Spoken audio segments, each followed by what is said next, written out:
जयगड इथल्या जिंदाल कंपनीमध्ये वायू गळती झालेली आहे आणि LPG गॅस असल्याचा हा संशय व्यक्त करण्यात येतो आहे।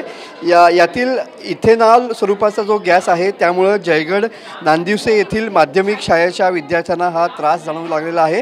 त्यामुळे जवळपास 53 विद्यार्थ्यांना हा या ठिकाणी त्रास जाणवू लागलेला आहे। त्यापैकी जवळपास 35 मुलांना या ठिकाणी जिल्हा शासकीय रुग्णालयात या ठिकाणी दाखल करण्यात आलेलं पाहायला मिळतं आहे। पाईपलाईन स्वरूप या गॅस जो आहे तो एका ठिकाणाहून दुसऱ्या ठिकाणी ट्रान्सफर करत असताना हा जो सारा प्रकार आहे तो घडलेला या ठिकाणी सांगण्यात येतोय। प्राथमिक अंदाज आहे आणि त्यानुसार जवळपास 53 विद्यार्थ्यांना या वायुगळतीचा त्रास झालेला आहे। LPG गॅस ट्रान्सफर करताना कंपनीतील गॅस लिकेज झाला आणि आत्तापर्यंत जवळपास 34 विद्यार्थ्यांना या ठिकाणी जिल्हा शासकीय रुग्णालयात दाखल करण्यात आलेलं पाहायला मिळतं आहे। तर काहींना खाजगी रुग्णालयात देखील दाखल करण्यात आलेलं आहे।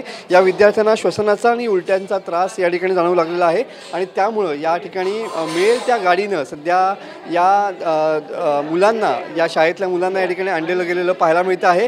पूर्ण जिल्ह्याची जी वैद्यकीय यंत्रणा आहे ती या ठिकाणी कार्यरत झालेली पाहायला मिळते आहे। तुम्ही बघू शकता की मोठ्या प्रमाणावरती सध्या या मुलांना जो त्रास जाणवतो आहे त्यामुळेच या मुलांना या ठिकाणी जिल्हा शासकीय रुग्णालयात आणलेलं पाहायला मिळतं आहे। एकंदरीत जर बघितलं तर या मुलांना उलट्यांचा आणि श्वसनाचा त्रास जाणवल्यामुळं हा सारा प्रकार घडलेला आहे।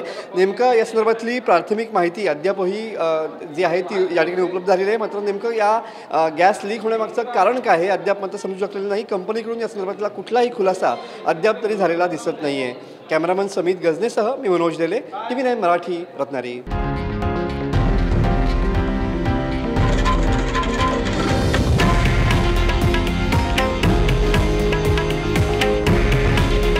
हे आहे देशातील नंबर 1 न्यूज नेटवर्क आणि आपण पाहत आहात TV9 मराठी। काळजी तुमची, हित महाराष्ट्राचं।